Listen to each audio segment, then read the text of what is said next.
Andy and Dave Daily right here on the Muskegon Channel. I'm Andy O'Reilly. Dave Cackley's. What are you smiling about? Can we really call it the Andy and Dave Daily? Is it more or less the occasionally?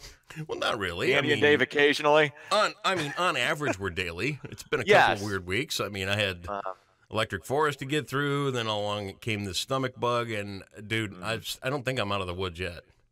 Yeah, I was thinking about this the other day because Cindy actually texted me a couple of days ago and was worried about you because she couldn't get a hold of you.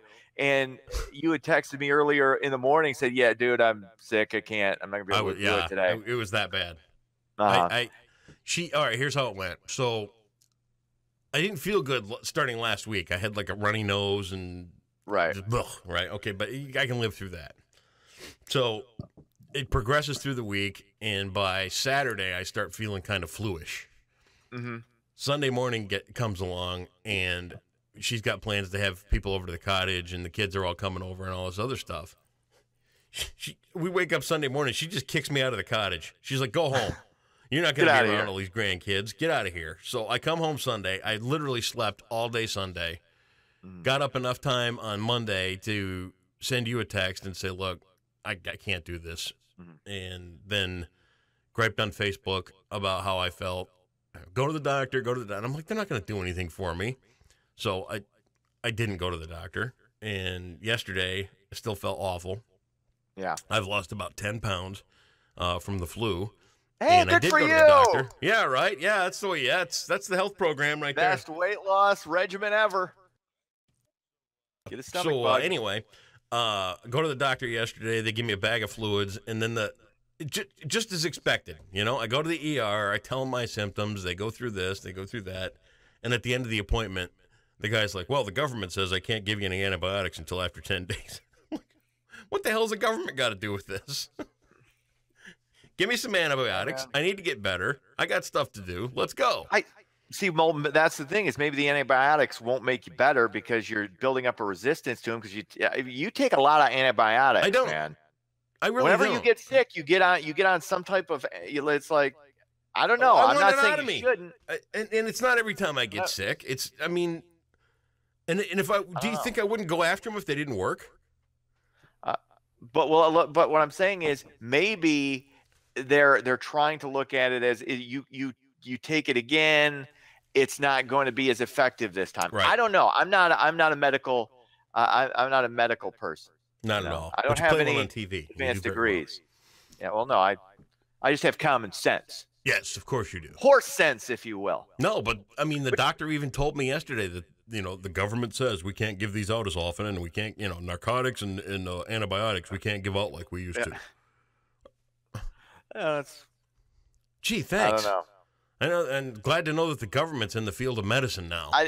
I didn't know that people were ODing on antibiotics. I understand the prescription meds. You want to be careful about that. Antibiotics. Absolutely. I just would assume, like I said, the only issue with antibiotics that I can think of is that the use of them causes you to, them not to be as effective.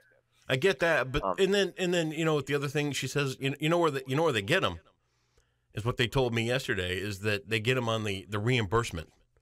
Yeah, they won't reimburse for the antibiotics if you overprescribe them. Okay. Well, let me ask you this: if you pull into Meijer and go to get an antibiotic, what do they charge you? I don't know. I don't take antibiotics. Nothing. They're free. Oh, yeah. Wow. Gee, thanks. Looking out for us. Great. I was thinking about this. Well, when she couldn't get a hold of you, and then I hadn't heard from you for a while. So yeah. I have this weird thing. Yeah. I don't know where it comes from, where I try to either consciously or subconsciously prepare myself for the absolute worst. Yeah. Like emotion, like, oh my God, what if he died? Like literally, I was thinking that. I wasn't really concerned because I thought I assumed you were fine, but still in my head, I go through this. I don't know what you would call it that tries to prepare me for it. And then I started thinking, okay, where would this rank in top stories on ZZM the next day? I mean, it wouldn't. Long time. No, it would, dude. It would be. No, it would probably be at least second. At least top local story. No way. Nobody top cared. Local Nobody story. would care. See, stop underselling yourself. Long-time West Michigan radio personality and candidate for the 91st District representative in Muskegon, Andy O'Reilly, tragically passed away. It wouldn't. From nobody would care. It wouldn't. It wouldn't even. Nobody'd care. What are you talking about? Nah.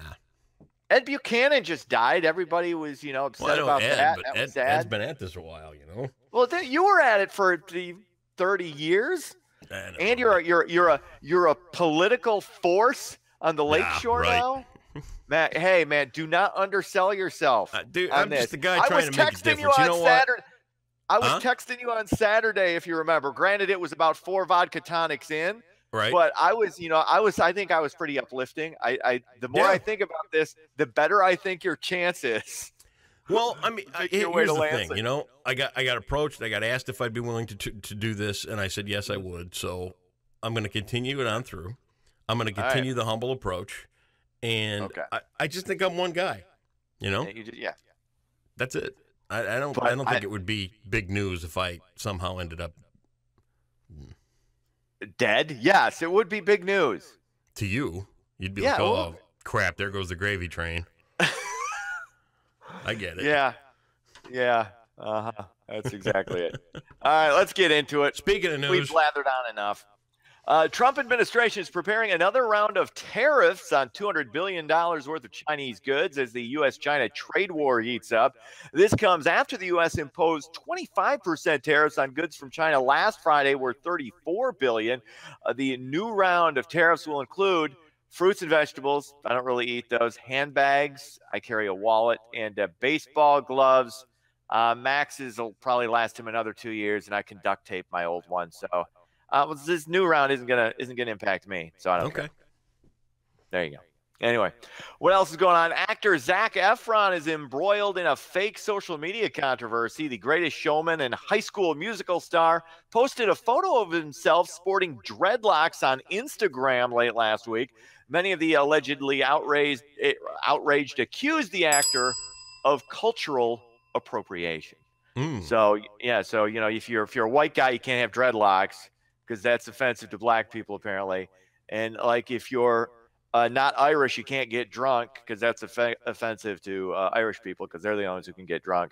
Oh. And if you're a black guy, you can't wear a sombrero because that's offensive to Mexicans. I'm just trying to get everybody updated on what you can and can't do and what's offensive to everybody because everybody's offended all the time about everything constantly. You know what I'm offended by? What? You trying to rip off my look with that bald head. Hey, man, this is – I'm sorry. Who wore it better? Do we really want to go there? Yeah, Look at this. Look how tan this is, man. No, it does. You don't pull it off as well as I do. You really don't. And I don't have the goatee, so I'm not – we're doing it a little differently.